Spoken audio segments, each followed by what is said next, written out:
अस्सलाम वालेकुम। मुकदमा आवाम का के साथ मैं हूं एतजाज़ नकी।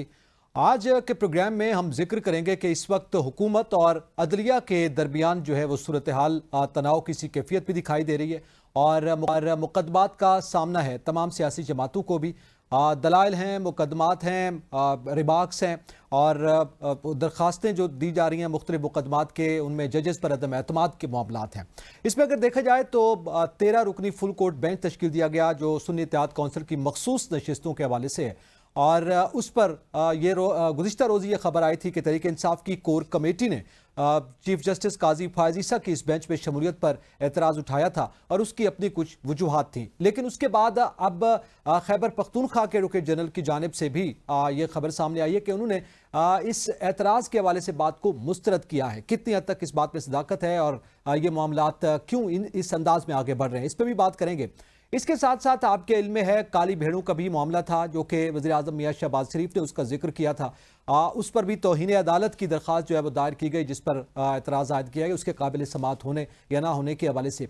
इसी के साथ साथ दीगर मुकदमात की एक तवील फहरिस्त जो है वो हमें नज़र आ रही है और इस वक्त हुकूमती जो सूरत हाल है गवर्नेंस के हवाले से वो क्या है, मुकदमात की क्या कैफियत है, इस पर भी बात करेंगे। लेकिन इसमें क्या कोई मुकदमा आवाम के हवाले से भी है तो इसमें हमें मेजॉरिटी जो फोकस पे दिखाई दे रहे हैं तो वो तो मुख्तलिफ सियासी जमातों के एक दूसरे पर हैं या फिर 184(3) के हवाले से कुछ मुकदमात हैं जिनको देखा जा रहा है, उनको गो के मफाद आमा का केस जो है तस्वुर किया जाता है। लेकिन उसके साथ साथ इस्लामाबाद में बल्दियाती इंतखाबात के हवाले से भी कोर्ट ने जो वो नोटिस लिया है उसके क्या असरात मुरतब होंगे, ये बात करेंगे। इसके साथ हम ये भी जिक्र करेंगे कि उस्मा बुखारी साहबा जो वजीर इत्तलात हैं पंजाब की, उन्होंने ये कहा है कि ऐसी क्या वजह है कि इमरान खान साहब जो कि अडियाला जेल में हैं वहाँ बैठ के वो गैर मुल्की अखबारात और जरीदों के लिए वो कॉलम्स लिखते हैं, उनके आर्टिकल जो है वहाँ पे छप भी जाते हैं, उनके जहरीले आर्टिकल छप जाते हैं, ऐसा क्यों है, ये सवाल उन्होंने उठाया है। लेकिन साथ ही मुसद्दिक मलिक साहब का भी ये बयान सामने आया है। उन्होंने ये कहा है कि पहले तो ये बात है कि वो ट्वीट जो कि मुतनाज़ा ट्वीट है जिसमें महमूदुर रहमान कमीशन का और शेख मुजीब का मामला था उसको तो डिलीट करें और उसके बाद हम तो चाहते हैं कि मुज़ाकरात करें मगर खान साहब नहीं चाहते कि मुज़ाकरात हों। ओवरऑल बात करेंगे। हमारे साथ पैनलिस्ट में मौजूद हैं अमजद शाह साहब माहिर कानून है, इसके साथ साथ इम्तियाज़ सिद्दीकी साहब आप भी मारूफ माहिर कानून हमारे साथ मौजूद हैं और सीनियर सहाफ़ी हैं मरियम नवाज़ हमारे साथ आज गुफ्तगू में शरीक होंगी। मैं सबसे पहले तो अमजद शाह साहब आपसे जानना चाहूंगा ये क्या मामला है कि जो फुल कोर्ट तश्कील दिया गया, आमतौर पर हम मुकदमात के हवाले से देखते हैं कि अगर फुल कोर्ट तश्कील दे दिया जाए तो फरीकैन जो है वो उस पर बड़े मुतमईन दिखाई देते हैं, इसे खुशाइंद बात तस्वुर किया जाता है। मगर ये खबर सामने आई कि तहरीक इंसाफ की कोर कमेटी ने इस पर चीफ जस्टिस के बेंच में होने पर एतराज़ आयद किया है। इसी तरह जस्टिस मोहम्मद अली मजहर का भी मामला आपके सामने था और उसकी वजूहात भी आपके सामने है। लेकिन अब एडवोकेट जनरल जो हैं केपी के वो इसको मुस्तरद कर रहे हैं, आप क्या मामला देख रहे हैं इसमें?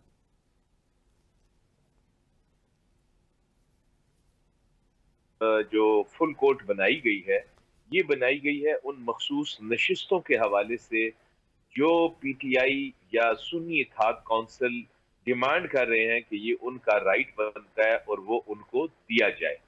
जबकि इस फैसले इस पिटीशन के फैसले पर एक और फैसला असरअंदाज होगा जो फाइजीसा साहब की सरबराही में एक 3 रुकनी बेंच ने बल्ले के निशान के हवाले से दिया था।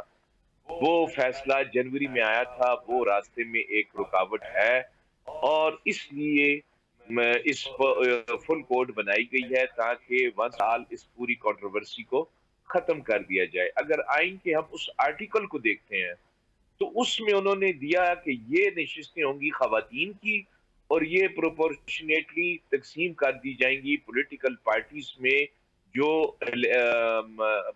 पार्लियामान में इलेक्ट होकर आएंगी।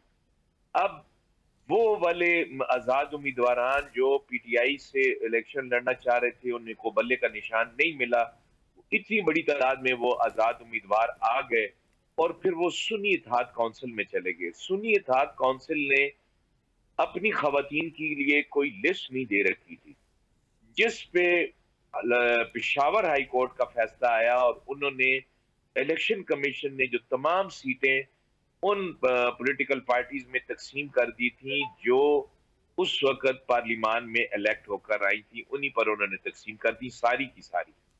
इसको पीटीआई ने चैलेंज किया हाई कोर्ट में, पेशावर हाई कोर्ट ने, और पेशावर हाई कोर्ट ने उनके पॉइंट ऑफ व्यू को मुस्तरद कर दिया और वो उस फैसले के खिलाफ सुप्रीम कोर्ट में आ गए। सुप्रीम कोर्ट में ये एक दो फैसले इनके रास्ते में मौजूद थे और अब फुल कोर्ट इसी वजह से बनाई गई है कि इस कंट्रोवर्सी को खत्म कर दिया जाए। अब पीटीआई का ये मुतालबा कि फायदीसा साहब इस मुकदमे से अलग हो जाए, मैं नहीं समझता कि ये कोई वाइज इनका डिसीजन होगा। ये कोर कमेटी ने तो फैसला कर दिया है और वो कोर कमेटी का फैसला ये इम्प्लीमेंट कराना चाहेंगे खैबर पख्तूनख्वा गवर्नमेंट से। तो अभी जैसे आपने बताया कि एडवोकेट जनरल साहब ने मुस्तरद कर दिया है, तो मैं समझता हूँ कि अगर वो मुस्तरद किया है तो एडवोकेट जनरल ने बड़ी समझदारी का मुजाहिरा किया। दानिशमंदी का मुजाहरा किया गया है। अच्छा, इसी पे इम्तियाज सिद्दीकी साहब, अभी जैसे जिक्र किया गया है, एक जानिब तो जाहिर है बेंच पर एतराज़ के हवाले से बिलखुसूस चीफ जस्टिस पर एतराज़ का मामला है और उसको मुस्तरद भी किया गया है, कोर कमेटी की जानिब से एतराज़ भी उठाया गया, सख्त बयानात भी यकीनी तौर पर सामने आते रहे।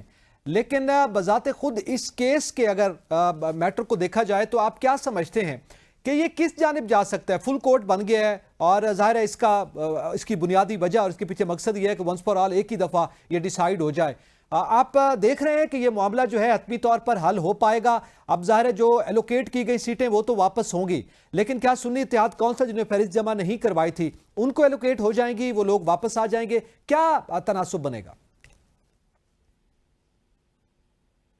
देखिए, ये इसमें तो कोई शक नहीं है कि ये एक कॉम्प्लेक्स कॉन्स्टिट्यूशनल इशू है और ये कॉम्प्लेक्स कॉन्स्टिट्यूशनल इशू जो है वो जो हमारी रिसेंट पॉलिटिकल सिनेरियो बना है कंट्री में उसमें ये अराइज हुआ है।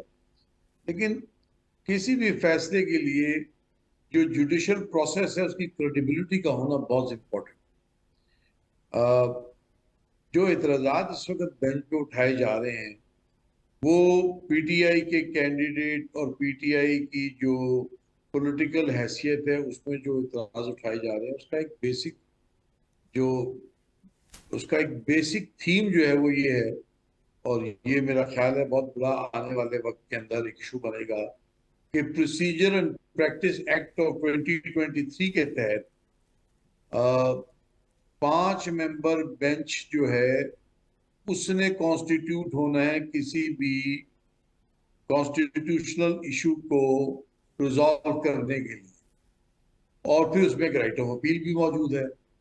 तो जो फुल कोर्ट की कॉन्सेप्ट था इस लॉ के आने से पहले, वो मेरा ख्याल है कि वो कॉन्सेप्ट अब अवेलेबल शायद ना हो, और इस बारे की इस इम्पोर्टेंट डायमेंशन पे कि फुल कोर्ट बन सकती है नहीं बन सकती इन द कॉन्टेक्स्ट ऑफ जो प्रेजेंट लॉ हो चुका है, इसके अंदर जजेस के अंदर भी एक डिफरेंस ऑफ ओपिनियन भी है जो गाये बगाये में नजर आ रहा है। और मेरा ख्याल है कि ये इशू जो है ये डिलिबरेट होगा नेक्स्ट हियरिंग के अंदर और इस पे एतराज़ात भी आएंगे। अब इसका क्या फैसला होता है ये देखने वाला। ठीक है, जाहिर है जब हतमी तौर पर इसके आगे केस चलेगा तो उसका आएगा। लेकिन मरियम, एक तो बड़ा अहम पॉइंट है जो अभी बता रहे हैं कि इसमें तो फिर बजाते खुद यानी एक तो तहरीक इंसाफ की जानिब से चीफ जस्टिस की बेंच पे मौजूदगी और उसके पीछे उनको पता है कि वो हाई कमिश्नर का खत भी है और इसके साथ साथ वो बल्ले के निशान जो छीना गया उसमें वो मौजूद थे, वो सारी बातें अपनी जगह पर, मगर बजाते खुद टेक्निकली भी आप देख रही हैं जैसे अभी बताया गया कि ये तो बेंच पर एतराज़ हो सकता है और पहली समात में हो सकता है। देखिए, बेंच पर एतराज के मामले में जहां तक पाकिस्तान तहरीक इंसाफ का ताल्लुक है, मुझे लगता है अगर उनकी पार्टी की, क्योंकि कोर कमेटी का गुज़िश्ता रोज जो एलामिया सामने आया उसमें कहा तो गया, तहफ़्फ़ुज़ात का इज़हार भी किया गया चीफ जस्टिस ऑफ पाकिस्तान पर, मगर जो उनके वकील हैं फैसल सिद्दीकी वो ये क्लियरली कह चुके हैं कि वो एतराज़ किसी जज पर नहीं करेंगे। और अगर पाकिस्तान तहरीक इंसाफ किसी जज पर एतराज़ करती है तो उसके बाद सिचुएशन उनके अपने लिए ख़राब होगी। मुझे लगता है कि क्योंकि ये फुल कोर्ट है तो इस फुल कोर्ट को अपने तरीके से चलने दिया जाए। बेशक चीफ जस्टिस काजी फायदीसा, जस्टिस मोहम्मद अली मसर और जस्टिस मुसर्रत हिलाली की सरबराही में जो बेंच था उन्होंने ही जो फैसला दिया था बल्ले के निशान वाला, उसके बाद ये पूरी सिचुएशन बनी। लेकिन इस वक़्त क्योंकि फुल कोर्ट में मामला गया है और जब मामलात फुल कोर्ट में जाते हैं, तो वो फिर किसी और तरह से डिसाइड होते हैं, तो एतराज़ पाकिस्तान तहरीक-ए-इंसाफ के अपने लिए ठीक नहीं होगा। दूसरी तरफ जो एतराज़ का मामला है, उस पर अभी पीटीआई की अपनी भी डेलिब्रेशंस चल रही हैं। मुमकिना तौर पर उनके वकील जब एतराज़ नहीं करेंगे, तो फिर बेंच मेरिट पर ही केस सुनेगा, एतराज़ात की तरफ मामला नहीं जाएगा। और अगर किसी जज के ऊपर एतराज़ किया भी जाता है, तो जब तक वो खुद बेंच से अलग नहीं होते, एतराज़ का कोई एज़ सच फ़ायदा नहीं होता अफ़्रीकैन की जानिब से। और उसके अलावा जो मौजूदा अभी बेंच है सुप्रीम कोर्ट ऑफ पाकिस्तान का, उसके सामने जब ये मुकदमा टेक अप होगा, तो उसने इस बुनियादी एक सवाल को तय करना है कि अगर तो ये नशिस्तें नहीं मिल सकती दीगर सियासी जमातों को और सुन्नी इत्तेहाद काउंसिल को भी नहीं मिल सकती, तो फिर इनका करना क्या है? क्या ये वेकेंट रहेंगी? तो इसको पार्लियामेंट को भी वापस भिजवाया जा सकता है, क्योंकि आईन इस एक नुक्ते पर खामोश है। इस तरह की सिचुएशन शायद इससे पहले क्रिएट नहीं हुई और इस सिचुएशन की क्रिएशन के पीछे सुप्रीम कोर्ट ऑफ पाकिस्तान का अपना ही फैसला है। तो इस वक़्त पाकिस्तान तहरीक-ए-इंसाफ एक अजीबो-गरीब किस्म की सिचुएशन में ज़रूर है, लेकिन उनको किसी जज के ऊपर एतराज़ नहीं करना चाहिए। बाकी अगर जजेस के ऊपर एतराज़ का मामला है, तो जब पिछली समाअत इस केस की हुई थी 6 मई को, तो उस बेंच में जस्टिस मोहम्मद अली मज़हर मौजूद थे, जिन्होंने पेशावर हाई कोर्ट का फैसला मुअत्तल किया था और इंटरिम रिलीफ दिया था। तो जस्टिस मोहम्मद अली मज़हर उस बेंच में भी थे, जिसने बल्ले का इंतखाबी निशान वाला फैसला दिया था। तो मुझे लगता है कि अब जजेस पर एतराज़ के मामले को साइड पर रखकर केस के मेरिट्स के ऊपर पाकिस्तान तहरीक-ए-इंसाफ को लड़ना चाहिए, तभी उनको कोई रिलीफ मिल सकेगा। तो आप ये समझती हैं कि अब समझ आ गई है, बाद में इनको समझ आई है, यानी कोर कमेटी ने एक फैसला दिया, उसके बाद एडवोकेट जनरल खैबर पख्तूनख्वा आके उसको मुस्तरद कर रहे हैं, ये क्या बाद में कोई गुफ्तगू की गई है? अंदरूनी कहानी क्या है? देखिए कोर कमेटी जैसे कि पाकिस्तान तहरीक-ए-इंसाफ का पिछले एक अरसे से मुसलसल चीफ जस्टिस काजी फरीद ईसा के बारे में ये एक मौक़िफ़ है कि वो पीटीआई के केसेस से अलग हो जाए, क्योंकि वो पीटीआई के मुतालिक एक राय दे चुके हैं। लेकिन जब अभी पिछली समाअत नैब तरामीम की भी हुई थी, तो उनमें इमरान खान ने जब केसेस अपने फिक्स करने की इस्तदा की थी चीफ जस्टिस से, तो उन्होंने ऐसा कोई एतराज़ नहीं उठाया था। अब कोर कमेटी अपने तहफ़्फ़ुज़ात का इज़हार ज़रूर कर रही है, लेकिन अंदरूने खाना पीटीआई के अपने वकला की राय ये है कि जब जज के ऊपर एतराज़ किया जाता है, तो फिर बेंच में जो दीगर जज साहिबान होते हैं, उनकी भी नाराज़गी मोल लेने के मुतरादिफ होता है। हमने माज़ी में भी देखा कि बार-बार इस चीज़ के ऊपर सवालात उठते हैं जब आप किसी एक पर्टिकुलर जज के ऊपर सवाल उठाते हो। और पीडीएम की हुकूमत को भी माज़ी में जस्टिस बंदयाल के दौर में इस वजह से बहुत से मुकदमात में मुश्किलात का सामना करना पड़ा था। तो इसलिए शायद अब पीटीआई के अंदर से भी ये उनके अपने वकला का भी मशवरा है कि किसी जज के ऊपर कोई एतराज़ ना किया जाए। और फिर जब उन्होंने वकील किए हैं, वो वकील उनकी पार्टी के से अलग हैं, एक इंडिपेंडेंट वकील को उन्होंने हायर किया है फैसल सिद्दीकी को इस केस में। तो फैसल सिद्दीकी साहब का हार्डली ये स्टैंस रहता है, वो किसी जज के ऊपर एतराज़ नहीं किया करते, बल्कि वो केस को मेरिट्स पर लड़के जीतने पर या उसके डिसीजन पर यकीन रखते हैं। तो उसी तरफ अब पीटीआई को चलना पड़ेगा, अदरवाइज उनको वकील से भी हाथ धोने पड़ेंगे। ठीक है। अच्छा, इस पे अमजद शाह साहब आपके इल्म में है कि दूसरी जानब संगीन केसेस के मुकदमात हैं लाहौर हाई कोर्ट में, उसमें भी ज़रा एतराज़ात जो हैं वो आयद किए गए हैं और उसका जवाब भी सामने आ जाएगा। अब ज़ाहिर है एक जानब ये केसेस हैं खान साहब पर, दूसरी जानब ये केस जिसका हम जिक्र कर रहे हैं मखसूस नशिस्तों का मामला है। मखसूस नशिस्तें तो ज़ाहिर है जब केस आगे बढ़ेगा उसके बाद तनासुब हमारे सामने है, 77 सीट्स का मामला है, लेकिन वो क्या होगा ज़ाहिर है मैटर का भी अब कहना कबल वक्त होगा। लेकिन हम देख रहे हैं कि मुकदमात जो हैं वो ख़त्म होने का नाम नहीं रहे। खुद चेयरमैन पीटीआई के ऊपर, बानी चेयरमैन पीटीआई के ऊपर जो मुकदमात हैं वो पहले से मौजूद हैं, उसमें से कहीं रिलीफ मिलता है तो दूसरे में उनके खिलाफ अगर कोई दरख्वास्त जाती भी है तो उस पर एतराज़ात आयद हो जाते हैं। और इस हद तक हम देख रहे हैं कि वज़ीर आज़म भी अदलिया के हवाले से, उसके कंडक्ट के हवाले से जिस नौयत के कमेंट्स दे चुके हैं, आपको कोई लग रहा है कि इस वक्त एक तनाव की सी कैफियत है सियासी जमातों और अदलिया के दरमियान, हुकूमत और अदलिया के दरमियान? असल में देखिए, हुकूमत जो है वो स्टेट का एक पिलर है, एग्जेक्टिव का अख्तियार उनके पास होता है और जुडिशरी जो है उसका आईनी अपना रोल है। इसी तरह पार्लिमान है, उनका अपना आईनी रोल होता है। अब यहाँ पर दोनों में खिंचाई उस वक्त महसूस होती है जब दोनों में से कोई एक स्टोन जो है वो दूसरे के पैरामीटर्स में वो जिसे हम कहते हैं ना कि इंक्रोचमेंट करता हुआ नजर आए, तो दूसरे भी शोर करते हैं। शहबाज शरीफ साहब जो बयान था कि अदलिया में काली भेड़े हैं, मैं समझता हूँ कि वो इतने बड़े ओहदे पे बैठे हैं, वो एग्जेक्टिव के हेड हैं, उन्हें ऐसी बात उनको ज़ेब नहीं, मतलब मुनासिब नहीं थी उनको ऐसी बात करनी। या तो वो अदलिया को प्रेशर में लाना चाह रहे थे, या वो तो कह रहे हैं कि हमने गिला किया और पुराने जजेस के बारे में हमने बात की, लेकिन अदरवाइज जितना मसलन चीफ जस्टिस है, इसी तरह प्राइम मिनिस्टर है, इसी तरह स्पीकर है, ये लोग जो है ये बहुत बड़े ओहदे हैं, सदर पाकिस्तान है, इन्हें बात करने से पहले बहुत दफा सोचना चाहिए कि इस उनकी बात का क्या मतलब निकलेगा। वो किसी और पास पर्सपेक्टिव में बात करेंगे, लेकिन उसके जो असरात हैं वो बड़ी दूर रस होते हैं। तो ऐसे ओहदों पे बैठने वाले लोगों को बड़ा सोच समझ के बोलना चाहिए। तो शहबाज शरीफ साहब का मैं समझता हूँ कि वो मुनासिब बयान नहीं। मुनासिब बयान नहीं था। अच्छा, अब उस पर ज़ाहिर है तौहीन अदालत की दरख्वास्त जो है वो भी दायर कर दी गई है। इस पे भी हम गुफ्तगू करेंगे और बात करेंगे। नाज़रीन, यहाँ पे हुआ है ब्रेक का, एक ब्रेक के बाद हम इस मौजू पे बात करेंगे कि इस वक्त हुकूमत और अदलिया के दरमियान भी कुछ हमें ऐसी सूरत हाल दिखाई दे रही है। ऐसा क्यों है, देखते रहिए मुकदमा अवाम का।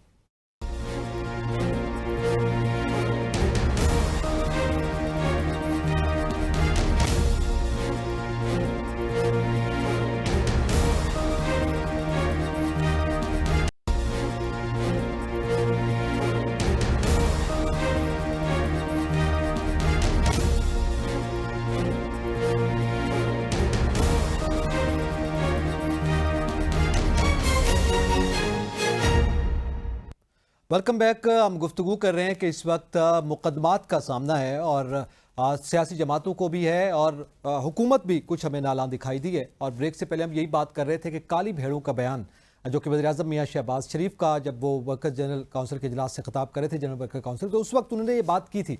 अब इम्तियाज़ सिद्दीकी साहब, उस पर तौहीन अदालत की दरख्वास्त दायर कर दी गई है, लेकिन जाहिर है ये दरख्वास्त दायर हुई है, उसके बाद उसकी समाअत होगी या नहीं होगी वो भी अपनी जगह पे मामलात हैं, इस पर टेक्निकली बात भी करते हैं। लेकिन आपको क्यों लग रहा है कि क्या वजह है कि इतना गुस्सा मियां साहब की जानिब से सामने आया है? एक जानिब हम देख रहे हैं, अगर पीटीआई की बात की जाए तो वो भी बेंच पर भी एतराज़ करते हैं, जजेस पर भी एतराज़ करते हुए दिखाई देते हैं, कुछ मखसूस जजेस के हवाले से नाला दिखाई देते हैं। हुकूमत की हम बात करें, वज़ीर-ए-आज़म मियां शहबाज शरीफ, तो वो भी नाला दिखाई देते हैं। इस वक्त कौम डिवाइडेड है, इसमें तो कोई शक नहीं है। और पीटीआई जो है उसको काफी सख्तियों का सामना करना पड़ रहा है मुक़्तदर हस्तियों की तरफ से, इसमें भी कोई शक नहीं है। इसमें भी कोई शक नहीं है कि इलेक्शन कमीशन ऑफ पाकिस्तान पे सुप्रीम कोर्ट ऑफ पाकिस्तान की एक बेंच ने, जो फॉर्मर चीफ जस्टिस थे जस्टिस बंदियाल साहब, उनकी तरफ से इलेक्शन कमीशन ऑफ पाकिस्तान के ऊपर स्ट्रिक्चर पास हुआ है फॉर वायलेटिंग द कॉन्स्टिट्यूशन। इसमें भी कोई शक नहीं है कि जजों पे इतराज लगाना एक नहायत नापसंदीदा अमल है। लेकिन इसकी शुरुआत कहाँ से शुरू हुई? आपको माजी में देखना पड़ेगा कि जस्टिस, हमारे मौजूदा चीफ जस्टिस ऑनरेबल काजी फैज ईसा साहब ने अपने प्रेसिडेंशियल रेफरेंस पे सुप्रीम कोर्ट के जजों पे बायस होने का उनके ऊपर ऑब्जेक्शन किया, और justice Ejazul Ahsan and I believe justice Sardar Tariq Masood साहब को रिक्यूज करना पड़ा बेंच से। ये नामुनासिब अमल है। तो ये अब रवायत हमारी सिस्टम के अंदर जड़ पकड़ रही है, और उसकी असल वजूहात ये है कि पूरी कौम की तरह जो तकसीम हो रही है, वो तकसीम अब हमें जुडिशल इंस्टीट्यूशन में भी नजर आ रही है। बहुत सारे जजेस जो हैं वो कॉन्स्टिट्यूशनलिज्म के ऊपर जोर दे रहे हैं, और बहुत सारे जजेस जो हैं वो कॉन्स्टिट्यूशनलिज्म के ऊपर जोर देने को तैयार नहीं हो रहे। आप इस केस के अलावा कतई नजर देखिए कि इस वक्त मिलिट्री कोर्ट्स का एक बहुत बड़ा सेंसिटिव इशू जो है वो सुप्रीम कोर्ट में पेंडिंग है, वो केस नहीं लग रहा, बेशुमार लोग इंटर्न हुए में हैं। इसका जो भी फैसला है कि मिलिट्री कोर्ट्स को जुरिस्डिक्शन है नहीं है, इसको फैसला तो जुडिशरी ने करना है। तो इस किस्म के मामलात के ऊपर इस वक्त तकसीम हो चुकी हुई है, और वो तकसीम हमें जुडिशरी इंस्टीट्यूशन में नजर आ रही है। अलावा ऐसी, जब तक हम सच नहीं बोलेंगे मिनासल कौम, मामलात हल नहीं होंगे। ये बात वाजिया है कि जस्टिस काजी फैज ईसा साहब का पीटीआई के मामलात में एक रुझान जो है, उसके अंदर बहुत सारे लोगों ने उसको, बहुत सारी सीरियस जुडिशियल हस्तियों ने और लॉयर्स ने अक्रॉस कंट्री उस कंडक्ट के ऊपर एतराजात किए हैं। वो एतराज जायज है नाजायज है एक अलग बहस है, लेकिन वो कंडक्ट, जैसे कि आपने बल्ले केस का जिक्र किया, इसके अलावा भी जो उनके मुख्तलिफ रिमार्क्स हैं, जो उनकी फिक्सेशन है पीटीआई के मामलात के रेफरेंस से, वो सबके सामने है। तो इस चीज को तदब्बर, एहतियात और बुर्दबारी के साथ हैंडल करना है। और अगर एतराज बेंच की कॉन्स्टिट्यूशन पे आए तो ये कोई हरदर्मी का इशू नहीं है, इसको बड़ी एहतियात से और जुडिशियस कंडक्ट के तहत एड्रेस करना है। और इसका example chief justice of Pakistan ने खुद पेश करता है, ताकि हमारी अदलिया की जो इज्जत और वकार और तौकीर रीसेंट टाइम्स के अंदर बुरी तरह मजरू हुई है, वो किसी तरह रिस्टोर हो सके। सही है। अच्छा, इसी में मरियम ज़ाहिर है एक मिनट आपसे मैं थोड़ा सा इसको जी करेक्ट जी कर प्लीज दूं। Please please. दो जजेस पे जो एतराज किया था काजी फैसल साहब ने, इम्तियाज साहब मेरे बहुत मोहतरम है, मैं थोड़ा सा ये क्लियर करना चाह रहा हूँ, वो दो जजेस पे बायस होने का नहीं था वो चार्ज। वो ये कह रहे थे कि इनका कॉन्फ्लिक्ट ऑफ इंटरेस्ट है, अगर मेरे खिलाफ रेफरेंस मंजूर हो जाता है तो ये दोनों चीफ जस्टिस बन सकते हैं, और अगर ये रेफरेंस डिसमिस हो जाएगा तो ये दोनों नहीं बन सकेंगे। सिर्फ इस वजह से उन दोनों पर उनका ये था कि कॉन्फ्लिक्ट ऑफ इंटरेस्ट के हवाले से उन्होंने कहा था कि ये ना बैठे। ठीक है। अच्छा, ये था कॉन्फ्लिक्ट ऑफ इंटरेस्ट बायस की एक किस्म है, सिर्फ लफ्जों का खेल है, लेकिन हकीकत है। लेकिन जरा फर्क है थोड़ा सा सर, मैंने कहा जरा क्लियर हो जाए। अच्छा, इसी में टेक्निकली जैसे शाह साहब आप कह रहे हैं, तो आप समझते हैं ज़ाहिर कॉन्फ्लिक्ट ऑफ इंटरेस्ट की हम बात करें या ज़ाहिर है जो इंटेंट अगर किसी जज का जो है वो सामने आता है, जैसे लेटर की बात की जाती है या एक बेंच पे वो पहले से उसके खिलाफ फैसला दे चुके हैं, इनमें डिफरेंस है? अगर कोई फरीक उस पर एतराज़ करता है या उसमें कोई नाराज़गी बनती है जजेस की, जैसे अभी जिक्र किया गया कि नाराज़ ना किया जाए जज साहबान को एतराज़ करके? वो ये बात तो दुरुस्त है कि जजेस को नाराज करने से आपके क्लाइंट को नुकसान होता है, एक बात। दूसरा ये था कि बायस तो फैसल साहब के साथ और भी जजेस थे उस बेंच में जो बैठे हुए थे, लेकिन उन पर एतराज नहीं किया गया, इसी वजह से कि सिर्फ बायसनेस के हवाले से एतराज नहीं था। मतलब बायस का तो अगर मैंने ले तो बड़ा वसी होता है, लेकिन ये स्पेसिफिकली छोटी बात पर था। और यहाँ पर भी अगर ये एतराज करेंगे पीटीआई वाले, तो मैं समझता हूँ कि ये इनके केस को नुकसान ही होगा। ठीक है। अच्छा मरियम, हम बात कर रहे थे ज़ाहिर है पीटीआई के एतराज़ात का, जैसे अभी आपने भी जिक्र किया है, लेकिन जैसे अभी ये तौहीन अदालत की तरह वज़ीर आज़म मियां शहबाज शरीफ के खिलाफ जो है वो दायर हुई है, अब उसमें ज़ाहिर है वो हमें उनकी जब नाराज़गी का हम जिक्र करते हैं वो काली भेड़ें कह चुके हैं, उसके रिमार्क्स में फिर जवाब भी सामने आ चुका है। आप क्या समझती हैं कि इस वक्त हुकूमत क्या अदलिया को दबाव में लाना चाहती है, या कोई जेन्युइन उनके कोई रिएक्शन था किसी खास बैकग्राउंड में, या जजेस के खत का मामला था उसको लेकर के वो कह रहे हैं कि कुछ जजेस तो ये चाह रहे हैं कि कितनी जल्दी हो कि बानी चेयरमैन पीटीआई को, इमरान खान को रिहाई दिलवाई जाए, ये उनका बयान भी उसमें सामने आया है। तो इस वक्त आप देख रही हैं कि दोनों तरफ से अदलिया के हवाले से जो है वो फोकस्ड है, चाहे हुकूमत की बात करें पीटीआई की बात करें।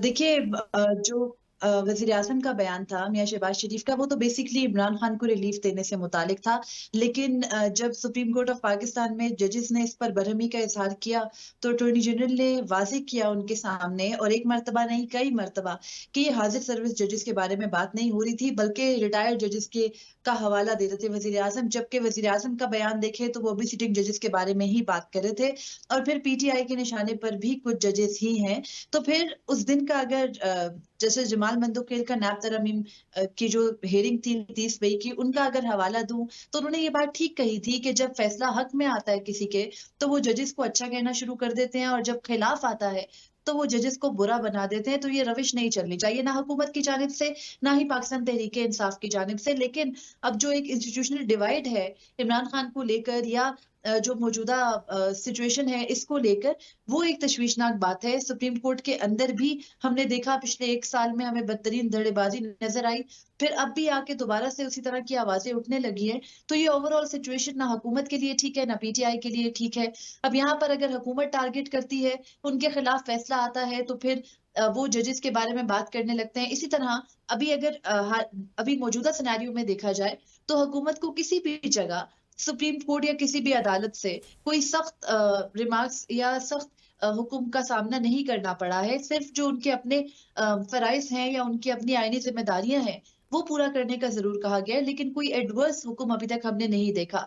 लेकिन फिर भी हुकूमत की जानिब से बार बार के इस तरह के रिमार्क्स आना कोई अदलिया के मामले में ठीक बात नहीं है। पाकिस्तान तहरीक इंसाफ का जहां तक ताल्लुक है तो हमने देखा जब वोट ऑफ नो कॉन्फिडेंस वाले दिन थे तो उस वक्त जस्टिस बंदयाल के साथ जो 5 जजेस थे जिन्होंने फैसला दिया उनके खिलाफ भी पीटीआई रही। फिर अब जब जो जजेस उनके हक में नहीं हैं या उनकी फेवर में बात नहीं करते वो उनके मुखालिफ भी रहे हैं। सियासी जमातें इस तरह से किया करती हैं खासतौर पर जब वो सफर कर रही हो, लेकिन हुकूमत की जानिब से इस किस्म की नहीं रिमार्क्स आने चाहिए। हमने देखा अभी हाल ही में 6 जजेस को लेकर फिर जस्टिस बाबर सत्तार के खिलाफ मुहिम साजी हुई, जस्टिस क्यानी के खिलाफ हुई, जस्टिस अतर मिनल्ला के खिलाफ चलती हुई एक मुहिम है सोशल मीडिया के ऊपर, वो रुक नहीं रही। अभी अगले हफ्ते में तौहीन अदालत के कई मुकदमात जो है वो लगे हैं सुप्रीम कोर्ट में, जिनमें फैसल वाउडा के खिलाफ जो सुप्रीम कोर्ट ने तौहीन अदालत का मुकदमा शुरू किया था वो भी 5 जून को समाअत के लिए मुकर्रर है। तो जब इस किस्म की हरकतें की जाएंगी तो उस पर अदलिया ने जाहिर है कोई ना कोई रद्द अमल तो देना है और उनको रोकने के लिए भी इस तरह के बयानात को ये किया जाता है। तो मुझे लगता है कि हुकूमत को भी इस पर मोहतात रहना चाहिए था। मियां शहबाज शरीफ साहब अगर तो अटॉर्नी जनरल के बयान पे यकीन किया जाए और वो माजी के जजेस का हवाला दे रहे थे तो उनको वाजे करना चाहिए था, लेकिन वो मौजूदा जजेस का भी कह रहे थे, इमरान खान को रिलीफ मिलने के मामले का हवाला दे रहे थे। तो अदालतों में केसेस के मेरिट्स को भी देखना चाहिए। इस वक्त प्रोसिक्यूशन जो कुछ इमरान खान के केसेस को लेकर कर रही है उसकी वजह से उनको रिलीफ मिल रहा है। लेकिन मरियम, तो आप मुझे देख लगता है रही हैं सिर्फ ये केस जो लगेगा तौहीन अदालत का, पहले तो क्या ये लगेगा और इसकी समाअत के हवाले से क्या तवक्को की जा रही है? फैसल वाउडा और नहीं, अब वज़ीर आज़म मियां शहबाज शरीफ के केस मुकर्रर है सुप्रीम कोर्ट ऑफ पाकिस्तान में नहीं, 5 जून मैं को। बात और कर अब रहा इसमें हूँ मियां शहबाज शरीफ, वज़ीर आज़म मियां शहबाज शरीफ के उस बयान के हवाले से तौहीन अदालत का जो केस है। देखिए इस किस्म के केसेस जाहिर है कि आया करते हैं। इस वक्त वो वजीर आजम है और वजीर आजम के खिलाफ अगर कोई मुकदमा इस तरह का शुरू होता भी है तो पहली बात तो ये है कि उसमें जिस अदालत की तौहीन की गई है पहले तो उस अदालत को, या फिर अगर किसी मखसूस जज का नाम लेकर उन्होंने की होती तो वो इनिशिएट कर सकते थे। ओवरऑल एक बयान के ऊपर इस तरह के मुकदमात नहीं शुरू हुआ करते। मुकदमात मुख्तलिफ दायर होते हैं, हमने देखे कई दफा कुछ आदि पिटिशनर्स भी होते हैं, उसके अलावा भी इस किस्म के केसेस आते हैं, लेकिन सिटिंग प्राइम मिनिस्टर के खिलाफ इस किस्म का मुकदमा चलता हुआ देखा नहीं। आप नहीं देख रही कि कोई ऐसी सूरत हाल बनेगी। मजीद भी जिक्र करेंगे कि मफाद आमा के केसेस और आम आदमी खुसूस बल्दियाती इंतखाबात के हवाले से जो नोटिस दिया गया उसका भी जिक्र करेंगे। एक ब्रेक के बाद साथ रहिएगा।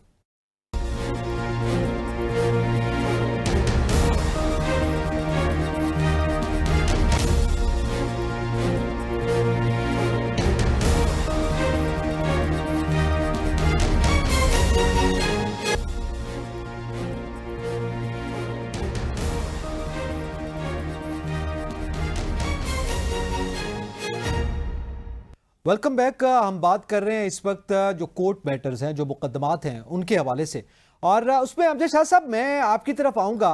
अच्छा, ये भी एक हम ट्रेंड देख रहे हैं, आप सियासी जमातों के जब मुकदमात होते हैं, सियासी शख्सियात के या सियासी जमातों से वाबस्ता मुकदमात होते हैं, उसमें चाहे आप फ्रंट पे कोई भी हो, तो उसमें जजेस पर एतराज़ात का एक मामला तो जमात की जानिब से है, उस पर कुछ दलाइल होते हैं, लेकिन एक केस खावर बानिका का इद्दत निकाह केस में आपके सामने है। वो जब ऐसा महसूस होता है कि जब किसी फरीक के खिलाफ ये वो तवक्को कर रहा हो कि फैसला आने वाला है तो वो जज पर एतराज़ कर रहा है ताकि इल्तवा का शिकार कर दिया जाए, तो इस केस में भी क्या आपको ऐसा लग रहा है? और इस हवाले से क्या इसका कोई आप समझते हैं सद्देबाब भी मुमकिन है कानूनी तौर पर?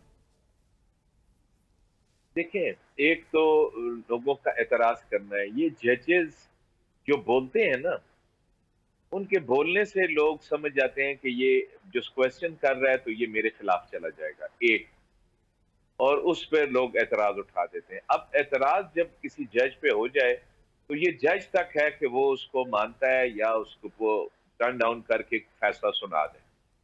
लेकिन अभी खावर मानिका साहब का केस क्योंकि बिल्कुल फाइनल स्टेज पे था, उस दिन फैसला सुनाना था उन्होंने, तो मुझे नहीं समझ आई कि उस दिन उन्हें किस तरह अंदाजा हो गया। लेकिन जब आर्गूमेंट्स होते हैं, जब एविडेंस होती है, उस दौरान तो लोग एतराज करते रहते हैं, लेकिन जिस दिन अनाउंसमेंट होती है उस दिन तो वो मेरा नहीं ख्याल कि कभी किसी केस में फैसला सुनाने के टाइम पर किसी ने ये एतराज किया हो कि जी मुझे आप पर एतमाद नहीं, तो ये वैसे अनप्रेसिडेंटेड किस्म का उनकी अदम एतमाद था। और जज साहब ने मान भी लिया ना कि उन्हें फैसला सुना देते तो कोई हर्ज नहीं थी। ट्रांसफर कर दिया उन्होंने, बिल्कुल ठीक है। अच्छा मेरा जी आप इनपुट देना चाह रहे हैं मेरे ख्याल में सिद्दीकी साहब? मेरा ख्याल है कि हमें एक्नॉलेज करना चाहिए कि जिस जज ने अपने आप को रिक्यूज किया इस केस में, उसने बड़ा अपने आप को ऑनरेबली ट्रीट किया और उसने अपने आप को विड्रॉ कर लिया और अपनी ज़ात को किसी भी इल्ज़ाम से बचाया। यही रवायत अदलिया की असल रवायात है। और वो जजेस जिनका कोई बायस एंगल नहीं होता, जब उन पे कोई नामुनासिब तनकीद की जाए तो वो उस केस को रिलिंक्विश कर देते हैं और अपने आप को रिक्यूज करके विड्रॉ कर जाते हैं, और उससे नुकसान उसी बंदे को होता है जो इंसाफ का मुतलाशी होता है। यही अदलिया की रियायत है। अनफॉर्चुनेटली ये रवायात इस वक्त हमारे हाई कोर्ट्स में और सुप्रीम कोर्ट में मौजूद नजर नहीं आ रही, और सारा तजाद। लेकिन इसके अलावा भी एक बहुत इंपॉर्टेंट डायमेंशन है जो आपकी तवज्जो से मैं लोगों की तवज्जो दिलाऊंगा। ये क्या वजह है कि हर पॉलिटिकल केस, हर चीज जो है वो जुडिशरी के लैप में डाली जा रही है। इसका मतलब ये है कि हमारा पॉलिटिकल प्रोसेस नाकाम हो रहा है। वो इन चीज़ों को तदब्बर और एहतियात और जो हसासियत है इसकी, पॉलिटिकल सिस्टम इसको कैटर नहीं कर रहा। पॉलिटिकल पार्टीज के अंदर पॉलिटिकल इश्यूज रिजॉल्व करने की अब पावर ही नहीं है। तो जो निज़ाम है वो उसकी जो कॉन्स्टिट्यूएंट स्टेक होल्डर्स हैं, पॉलिटिकल पार्टीज, वो आपस में मुतसादम है और वो चाहते ये हैं कि कोई थर्ड पार्टी, अभी तक तो सिर्फ सुप्रीम कोर्ट है, वो आए और मामलात को हल करे। ये ऐसा होगा नहीं। ये मामलात जजमेंटों से सॉल्व होने वाले नहीं है। ये मामलात पॉलिटिकल पार्टीज ही इसको सॉल्व कर सकती है। अगर नहीं करेंगी तो फिर जो हमारे माजी में होता रहा है उसी किस्म की कोई सूरत हाल बन जाएगी। ठीक है, ये सूरत हाल आप देख रहे हैं। लेकिन दूसरी जानिब सिद्दीकी साहब, आप जैसे ये बात कर रहे हैं, यकीनी तौर पर जज को तो ऑनरेबली शिफ्ट कर देना चाहिए, जैसे अभी शाहरुख अजमल साहब ने, ठीक है वो आगे चला गया केस, लेकिन फरीक के जहन में भी ये होता है कि जब उसके खिलाफ फैसला आ रहा है तो इल्तवा का शिकार करने के लिए भी वो एतराज़ कर देता है। तो इस हवाले से आप क्या समझते हैं? जाहिर है उसकी नीयत के हवाले से भी खावर मानिका ने जिस तरह से एतराज़ किया है, इस पर सवालात मौजूद हैं, इस पर कानून क्या कहेगा? खावर मानिका के केस पे तो मैं नहीं करूंगा डिलिबरेट, क्योंकि मैं नहीं समझता कोई मुहज़्ज़ब आदमी इस केस के ऊपर कोई तबसरा करेगा। लेकिन मैं ये बताऊं कि इसी जुडिशरी के अंदर जब जजेस अपने आप को ऑनरेबली कंडक्ट करते हैं, और बहुत सारे हमारे जज हैं मौजूदा और पास्ट में भी, जो अपने आप को मुतनाज़ा नहीं होने देते, जो अपने किरदार और अपने अल्फाज के ऊपर कंट्रोल रखते हैं, जुडिशियस कंडक्ट अडॉप्ट करते हैं, उनकी जो जजमेंट्स हैं वो उनकी ईमानदारी की अक्कासी करती हैं, वो इन पेचीदा मामलात को लोगों की तसल्ली के मुताबिक और कानून की वाज़िया हदायत के मुताबिक, कॉन्स्टिट्यूशन की नॉर्म्स के मुताबिक डिसाइड करते हैं। लोग उन पर एतराज़ नहीं करते। ठीक है, कभी कभार एतराज़ हो जाता है, लेकिन ये एतराज़ात की जो भरमार है ये मौजूदा हालात में, और पर्टिकुलरली चौधरी इफ्तिखार के बाद की जो जुडिशरी मार्ज वजूद में आई है उसके अंदर आया है, बिकॉज इसकी एक बड़ी ज़बरदस्त मुहर्रिक है जो लोग नहीं समझ सकते। हमारे जुडिशरी के अंदर बहुत सारे जजेस जो हैं वो बड़े वेल प्रैक्टिसिंग कॉन्स्टिट्यूशनल लॉयर्स थे, हाई कोर्ट में भी और सुप्रीम कोर्ट में भी, और वो कॉन्स्टिट्यूशनल निज़ाम चाहते हैं मुल्क के अंदर। और बहुत सारे हाजिर सर्विस जज जो हैं वो उस तरह के मंजे हुए लॉयर्स नहीं थे अपनी फील्ड के अंदर, लेकिन वो भी जुडिशरी में आ चुके हुए हैं। ठीक है, तो ये अब क्लैश ऑफ स्टैचर का भी एक मामला बन चुका है। जो जजेस समझते हैं कि इस रियासत को आप आइन और कानून के मुताबिक तो चला सकते हैं, उससे मावरा नहीं चला सकते, तो ये अब जो डाइसेंशन है ये बेंचेस के अंदर मैनिफेस्ट कर रही है अपने आप को, और ये एक खुले डिवीजन का बायस बन रही है। ठीक है, एक तकसीम जो है वो दिखाई दे रही है। अच्छा मरियम, जाहिर है ये सारे मुकदमा जिनका अभी जिक्र किया गया है और उसमें जो पॉलिटिकल एस्पेक्ट्स हैं या जो टेक्निकल एस्पेक्ट्स हैं वो अपनी जगह पर मौजूद हैं, लेकिन आपके इल्म में है कि इस्लामाबाद हाई कोर्ट ने सेक्रेटरी काबीना को बाकायदा तौर पर यह तलब किया गया उनसे कि बल्दियाती इंतखाबात इस्लामाबाद में क्यों नहीं करवाए गए। ये बुनियादी तौर पर वो केस है जो क्या आप नहीं समझती कि जिसका अवामी मफाद से डायरेक्टली ताल्लुक है मौजूदा सिचुएशन में? ज़ाहिर है बल्दियाती इंतखाबात होंगे तो एक आम आदमी को फ़ायदा होगा, इसका क्या फ्यूचर देख रही हैं आप? देखिए, इस्लामाबाद हाई कोर्ट ने पिछले साल मार्च में भी इलेक्शन कमीशन को 120 दिन का वक्त दिया था कि आप इस अरसे में इस्लामाबाद में बल्दियाती इंतखाबात करा दें, लेकिन ना ही इलेक्शन कमीशन ने, ना ही उस वक्त की हुकूमत ने, और फिर ना ही मुड़ के इस्लामाबाद हाई कोर्ट ने इस मामले को देखा, ना इस्लामाबाद में बल्दियाती इंतखाबात कराए गए। उस वक्त भी यही हुकूमत थी, फिर बीच में इंटरिम सेटअप आया, उसके बाद दोबारा से अब ये हुकूमत आ गई है। लेकिन इस्लामाबाद के हद तक बल्दियाती इख्तियारात को तकसीम करने पर हुकूमत क्यों नाला है? अब ये दोबारा से इस्लामाबाद हाई कोर्ट में मामला छिड़ा है और मुमकिना तौर पर अदालत को ये देखना होगा कि क्यों उनके हुक्म पर 1 साल से ज्यादा अरसा गुजर जाने के बावजूद अमल नहीं किया गया। और फिर जमहूरियत, जाहिर है कि लोकल गवर्नमेंट्स के हवाले से सुप्रीम कोर्ट ऑफ पाकिस्तान के मुताद्दिद फैसले हैं जिसमें ये कहा गया है कि इख्तियारात का जो बिल्कुल निचले लेवल पर तकसीम है उसके बगैर जमहूरियत नहीं ठीक तरीके से चल सकती। तो फिर क्यों हुकूमत की तरजीह नहीं है और आखिर लोकल गवर्नमेंट से में इख्तियारात की तकसीम से भाग कर क्या हासिल करना चाहते हैं? इस्लामाबाद कोई इतना बड़ा शहर नहीं है, यहाँ पर देही इलाके भी हैं, शहरी इलाके भी हैं, तो वहाँ की आवाम के मुख्तलिफ मसाइल हैं, उनके मुख्तलिफ हकूक हैं। कोई बहुत वक्त भी नहीं लगना है इलेक्शन कमीशन का, ना ही कोई बहुत ज्यादा पैसा या बजट भी इस मामले में दरकार होगा। तो क्यों वो इस मामले से एतराज बरत रहे हैं? क्यों लोकल सतह पर नहीं इख्तियारात तकसीम किए जा रहे हैं? अब इस पे हाईकोर्ट दोबारा एक्टिव हुई है, लेकिन ये एक अच्छा जो बार बार ये कह रही है कि हम तैयार हैं अगर इस पे कोई फैसला आता है तो यकीनी तौर पर, लेकिन फिर मामला प्रेसिडेंट्स पहले भी हमारे पास मौजूद है, लेकिन वो इंप्लीमेंटेशन के हवाले से। लेकिन इसी पे अब किसी हुकूमत की, किसी सियासी जमात की ये तरजीह नहीं रही बल्दियाती इंतखाबात, हमने माजी में भी देखा है। लेकिन जो तरजीह है वो उस्मा बुखारी साहब का वो बयान है, साहिबा का, वज़ीर इत्तलात पंजाब का, वो ये कहती हैं कि जहरीला प्रोपेगेंडा, जहरीले आर्टिकल जो कि बानी PTI लिख रहे हैं इमरान खान साहब और वो गैर मुल्की जरायद छाप रहे हैं, ये एक बड़ा मसला है। और इससे आपको लगता है कि ट्वीट का मामला हो या आर्टिकल्स का मामला हो, आप उस पर बहुत ज़्यादा एतराज़ात सामने आए, कोई एक और मुकदमा सामने आ सकता है? देखिए, जो मौजूदा सूरत हाल में इमरान खान जेल से आर्टिकल्स लिख रहे हैं, इस पर हुकूमत को सबसे ज्यादा ये एक उनकी क्यूरोसिटी है कि हमें पता चले कैसे लिखना है। तो माजी में भी होता रहा, जो लीडर्स जेल में होते हैं वो लिखा करते हैं आर्टिकल्स, तो इस बुनियाद पर कोई मुकदमा बनाकर तो मुझे लगता है कि वो इस मामले को आगे नहीं ले जाएंगे। ठीक है, FIA के जरिए भी 1-2 मामलात पर तहकीकात शुरू की गई, लेकिन आर्टिकल्स का जो पे दर पे सिलसिला है उससे हुकूमत को बड़ी परेशानी है। लेकिन मुझे लगता है कि हुकूमत को सोशल मीडिया और PTI के बयानिए से निकलकर और उसके खौफ से निकलकर अपनी परफॉर्मेंस पर गौर करना चाहिए। और जिस बारे में हम बात करें कि उनको जो बल्दियाती इंतखाबात हैं उसके अलावा मुल्क में जो मुख्तलिफ मसाइल हैं उनको हल करना चाहिए, लेकिन हुकूमत, हुकूमती तर्जुमान और तमाम तर जो उनका बयानिया है और जो उनकी फोर्स है वो एक ही तरफ को दिखाई देती है कि आर्टिकल्स क्यों लिखे जा रहे हैं, फिर वो लूप होल्स ढूंढते हैं, केसेस बनाते हैं, सजाओं की तरफ जाते हैं, प्रोसिक्यूशन हुकूमत का बड़ा मसला यही है, हुकूमत का मरियम बिल्कुल बड़ा मसला जो है, बिलखुसूस जैसे हम देख रहे हैं रोजाना एक बयान सामने आता है। अमजद शाह साहब, अब आपके नज़दीक सदक मलिक साहब का बयान है, वो भी आपके सामने है, वो कह रहे हैं पहले तो ट्वीट डिलीट करें और उसके बाद फिर मुज़ाकरात की बात करते हैं। गुज़िश्ता रोज़ ख्वाजा आसिफ का भी बयान सामने आया, उन्होंने भी कहा कि खान साहब को मुंह बंद रखना चाहिए, ये सारे मसाइल की वजह से वो कशीदगी बढ़ाना चाहते हैं। आपको लग रहा है कि कोई मुज़ाकरात का रास्ता निकलेगा या कोई और मुकदमात दर मुकदमात जो हैं वो बनाए जाएंगे बानी PTI पर, और एक मुकदमे में अगर रिलीफ मिलता है तो एक नया मुकदमा जो है वो हमें तैयार दिखाई देता है?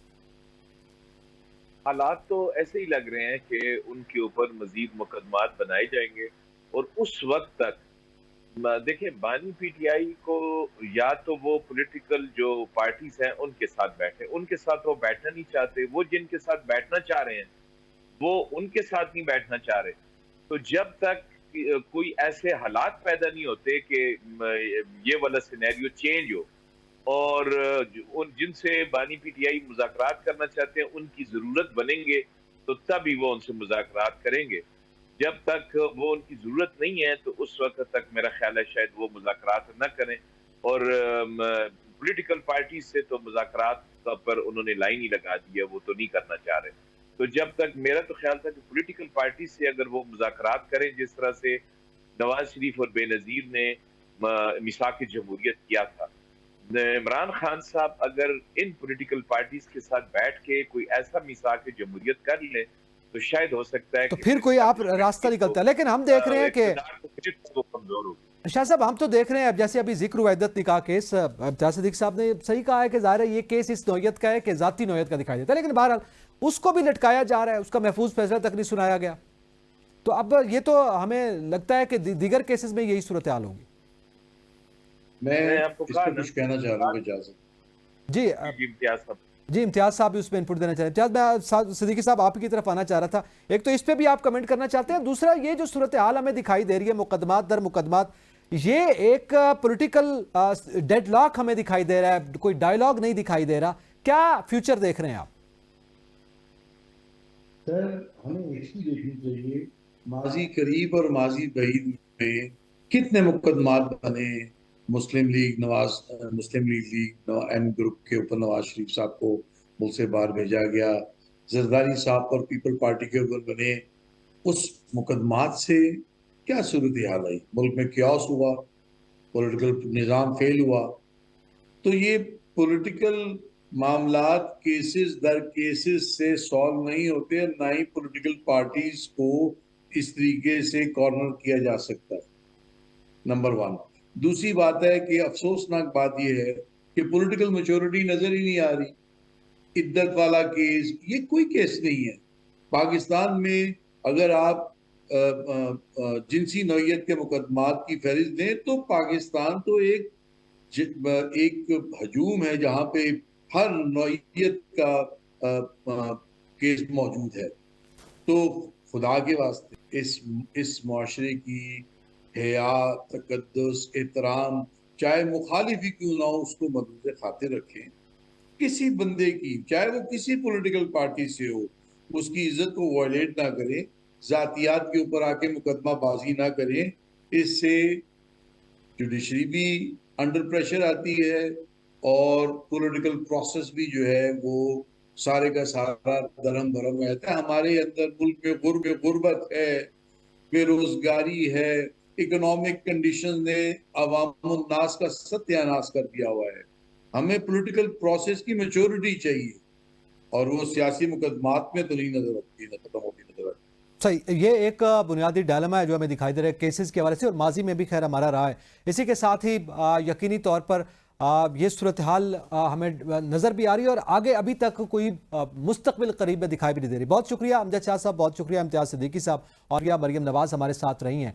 आज हमने डिस्कस किया है कि मुकदमा जो है क्या उसमें कोई अवामी मफाद भी है। तो इस वक्त सियासी मुकदमात की एक भरमार है, एक मुकदमा खत्म होता है, दूसरा मुकदमा स्टार्ट होता है, और माजी में भी हमने ये देखा है, उससे पहले भी इसकी एक पूरी तारीख है। मुकदमात दर मुकदमात जो हैं वो ना तो मुज़ाकरात तक लेकर जाएंगे, और फिर मुज़ाकरात के हवाले से भी जो कंडीशंस किसी भी सियासी जमात की जानिब से अगर रखी जाती हैं कि वो अपनी मर्जी के मुज़ाकरात करना चाहे तो वो भी कोई हल नहीं है।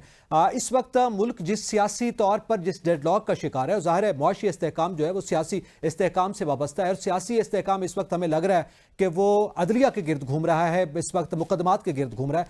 तो मुकदमात से निकल कर अगर सियासी मामलात को सियासी अंदाज में हल किया जाए तो शायद मुआशी हालात भी बेहतर हो सकते हैं और मुल्क भी मुस्तहकम हो सकता है। इजाज़त दीजिए, अल्लाह हाफ़िज़।